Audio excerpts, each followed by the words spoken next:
2019, what a year. I have done so much this year, and I want to go over that and show you what we have achieved as a community. We have had such a good time. We've played so many games. We've done the cool things. And first, I thought I would answer some questions that have been posed to me by my Patreon patrons, such as, why, Josh, have you not done your mustache or your hair? That's because I'm a mess right now. I'm busy. But let's do the Patreon Q&A and then move on to all the things that you can expect from the channel in the next coming year, and all the things we've achieved in 2019. First, Mechad asks, what made you decide to be you? Well, when I was younger, I decided I wanted to be a Bond villain, and really it went from there. I didn't manage to get the lease on the volcano layer. However, this place is pretty good, and I was like, you know who's awesome? People with mustaches. I like mustaches. I can grow a mustache. And that became my entire personality. It sprouted out of my upper lip, and really emphasized the evilness that I was able to portray. So, you know what? I feel bad. I feel bad for appearing in a video like this and not having my mustache waxed. Give me a second. Just.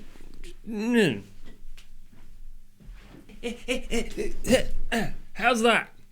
It's quick. Ow, why does my mustache hurt? Ow, it's rebelling. It's not a joke. Why does my mustache hurt? Anyway, the lease on the volcano layer fell through. This place is harder to heat, but it has less immediate hazards to my health, such as sulfur in the air or falling rocks. But I don't know. I never thought I would be an entertainer. I never thought I would be a YouTuber. It was just something I did on the side while I was messing around and having a good time. And it developed, and I just kind of went with it because I lived in a small town, so there weren't very many jobs that were interesting to do apart from being a waiter. So while I did that, I worked on YouTube, and then like I say, grew out of control like this. A metaphor for my life. Right. Next question is from Caldi. A few months ago asked, what is a Percy pig? Unfortunately, I don't have a practical example to show you, but if you live in England, you know why people should know the answer to this question. Percy pigs are delicious. They are soft, chewy, those kind of foamy, gummy sweets, like the lower half of a fried egg from Haribo, but also with little cute pig ears. Oh yeah, the whole thing is shaped, it's coloured pink and shaped like a pig. It's got little pink ears, and the entire thing, I think, is what flavour? It's like it's fruit flavours, so it's raspberry. I think there's mango in there. It's like raspberry, mango, and passion fruit or something, and it is delicious. They are so good, I can eat entire bags of them. Percy has an extended family now. It's from a shop called Marks and Spencer's in England, and they just developed this Percy pig sweet, and everyone went mad for it, and now they've made other versions of it. Like, I think there's vegan versions, which, they're alright, they're pretty good. Not as good as the main ones, which I think are actually pig-based. They are made out of pig. As far as I know, they have gelatin in them, so oh well. And Percy has kids, and I think a wife. It's weird. It's very important to us culturally in England, however. Now, aside from tea and mustaches and monocles and invading other countries, we invented a sweet that is very, very tasty. Anyway, do you like my octopus mug? I like my octopus mug. Right, I think we only have like one or two other questions which one of is kind of silly, but nonetheless, we shall answer it. Ash asks, eggs? Eggs is the answer. And if you don't know what I'm talking about, up here. Right, anyway, on to the main part of the video, which is all about the amazing things you as a community have helped me do over this last year. I'm going to start off with the charity, because that blows my mind. As part of a group of YouTubers, we raised over $1,000 for the Rainforest Trust in the middle of the year, and we played a game of D&D, and it was ridiculous, and people donated for names and events and all sorts of weird things. We had an amazing time, and those lot I'm so grateful to for joining me, and it was incredible. I didn't think I was like, let's try for 500. Last time I did a charity event, we got 200. Let's push out the boat a little bit, but you blew away my expectations, because I never expected to have such a wonderful and generous community in my Discord and in my chats and comments and all of that stuff. It has been an amazing time. It was really fun, and we did good charitable donations. It was a lot of fun. Also, with a wonderful group of creators called Roll For It, which you may or may not know that I do role-playing a lot. It's one of those things. I don't talk about it a lot on Gaming FTL because it's kind of separate, but also it's a thing I love and a thing I really enjoy and would love to share with you, all of you. We play games. We play role-play games, and we have raised $8,500 for Doctors Without Borders, MSF. If you don't know, they go into war zones, they go into places that have been affected by disease or all sorts of things where they just need doctors. They do amazing work, and a lot of the money goes straight to the people on the ground and helps them. So we, as a community, have done that, and I'm so proud of us all to have been part of it. That was a lot of fun. So we've collectively raised a whole bunch of cash for good causes. Good job. Pat yourself on the back if you supported, if you retweeted or donated or any of that or watched. It was a great time and we did well. Recently, in recent history, that thing there, that's my power supply unit from the inside of my computer, which just kind of went... And for an entire weekend, I was pulling my hair out trying to replace it. So now I'm actually able to edit and upload and create videos, whereas I couldn't before. So that's my excuse for not having done anything over this weekend. But I think Gaming FTL has kind of been on the back burner this year, which I sort of regret, because I love all the people that comment and say silly things and we have a good time, and I really enjoyed making video game videos. But it has helped me take time and reflect on what I really wanted to do with Gaming FTL. And next year is going to be way more videos on the channel. I had a good time editing VODs that I streamed and then put up on YouTube, and messed around with, put text up and emphasize the silly stuff we did. If you want to see that, that's here. And aside from just working on Gaming FTL, I've been working, as I say, with Roll For It on their channel on Twitch, but also I put a lot of work into streaming on twitch.tv/game/ burp derp derp.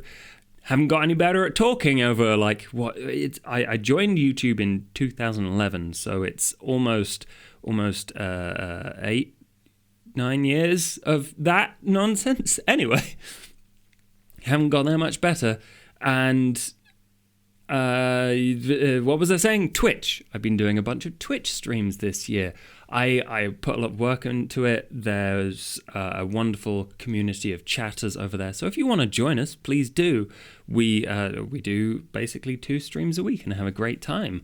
I had to kind of cut down on that. I was like 1 billion streams a week, but it was just too much. So it gave me more time to work on a third thing, because if I am nothing, it is a person who tries to do all of the things at once, no matter how badly I can fit them into my schedule. I've been working really hard on 2 main projects this year, and that is Twitch, and the other is a channel that is kind of small, but I've had a lot of fun coming up with creative ideas for videos, and that is Strange Adventures.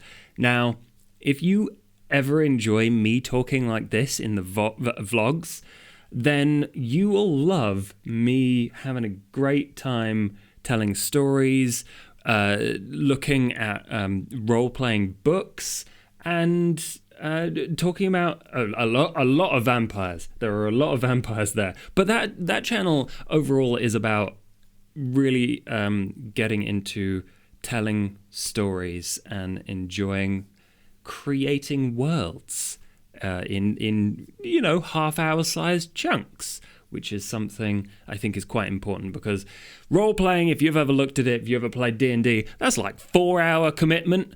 No one has that time when they're just kind of typing away at work and they really want to get in depth in a story. And I think that's kind of condensing that and focusing that down is a really interesting way of learning about worlds, and especially vampires. It's something I've tried to do and something I will continue to do next year. YouTube is totally my focus next year.